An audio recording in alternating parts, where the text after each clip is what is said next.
Shalom, selamat sore Bapak Ibu Saudaraku yang dikasihi Tuhan. Ya, salam jumpa kembali. Hendaklah kita sehat selalu.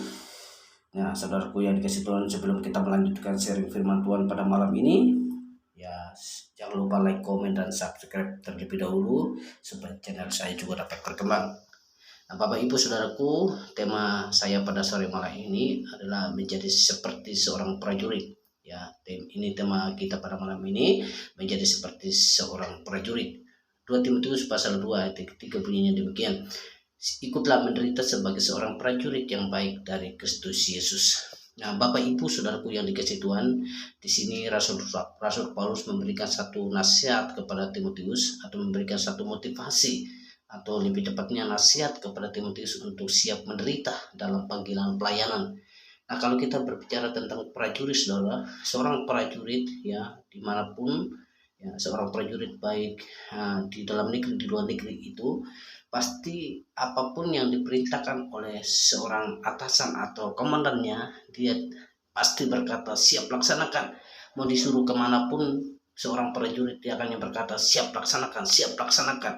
Jadi dia tidak pernah berkata saya tidak mampu, saya tidak sanggup, dan itu bukan bagian saya. Dia tidak pernah berkata demikian. Seorang prajurit yang baik, dia hanya berkata siap laksanakan komandan, siap laksanakan. Jadi Bapak Ibu Saudaraku yang dikasihi Tuhan, seorang prajurit tidak pernah memikirkan apa yang dibutuhkannya. Dia tidak memikirkan apa yang dimakan dan yang diminum. Dia tidak akan pusing terhadap keluarganya. Dia tidak akan pusing lagi terhadap anak-anaknya. Ketika dia disuruh untuk pergi bertempur di medan pertempuran, dia hanya pergi bertempur untuk memenangkan pertempuran. Dia hanya fokus dalam panggilan sebagai seorang prajurit. Dia hanya fokus ke depan untuk memerangi lawan-lawannya. Itulah seorang prajurit yang fokus dan siap melaksanakan tugas perintah daripada atasannya. Bapak Ibu Saudaraku yang dikasihi Tuhan, apapun yang menjadi perintah dan tugas yang dipercayakan kita oleh Tuhan, ya kita sebagai hamba Tuhan, sebagai umat Tuhan, kita harus siap menderita, harus siap melaksanakan tugas dan perintah daripada atasan kita, di mana kita harus memberitakan Injil, di mana kita harus membawa banyak orang, dan kita fokus dalam pelayanan kita sebagai orang percaya. Jangan pernah mengeluh, jangan pernah tawar hati dalam pelayanan, saudaraku yang dikasihi Tuhan, karena Tuhan masih mau memakai kita. Itulah sebabnya Dia akan memberikan tanggung jawab bagi kita untuk harus menderita demi nama Tuhan, harus menderita untuk namanya. Jadi Bapak Ibu Saudaraku yang dikasihi Tuhan, tidak usah takut, tidak usah khawatir di dalam dunia pelayanan, saudara, karena Tuhan sudah mengatur semuanya. Ya, Tuhan sudah menskenario semua apa yang kita butuhkan, saudaraku yang dikasihi Tuhan. Itulah sebabnya jangan pernah meninggalkan pelayananmu. Jangan pernah meninggalkan sebuah tugas dan tanggung jawab yang sudah dipercayakan oleh Tuhan maupun oleh pimpinan.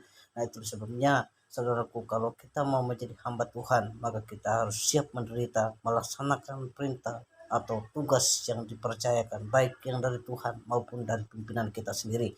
Nah, saudaraku yang dikasihi Tuhan, karena kalau kita mengambil keputusan untuk menjadi pelayan Tuhan, maka harus menjadi teladan, menjadi berkat, menjadi contoh bagi banyak orang, sehingga setiap orang yang melihat kita menjadi, mereka akan diberkati dan kita menjadi berkat bagi mereka. Itulah sebabnya, saudaraku, harus siap menderita seperti seorang prajurit yang dicemoohi, dihina, difitnah. Kita harus siap menderita, karena yang kita bawa bukan nama manusia, tetapi yang kita bawa adalah nama Tuhan kita yang menyelamatkan kita semua, yang mampu menolong dan memberkati kita semua. Bapak Ibu Saudaraku yang dikasihi Tuhan, ya, tetap semangat, tetap antusias, siap apa yang menjadi tugas tanggung jawab kita, apa yang diperintahkan Tuhan. Jangan pernah mengeluh, jangan pernah menolak, jangan pernah ditolak. Apapun yang menjadi tugas pelayanan kita, harus berkata siap laksanakan, karena itulah prajurit yang baik yang dari Kristus Yesus. Tuhan Yesus memberkati.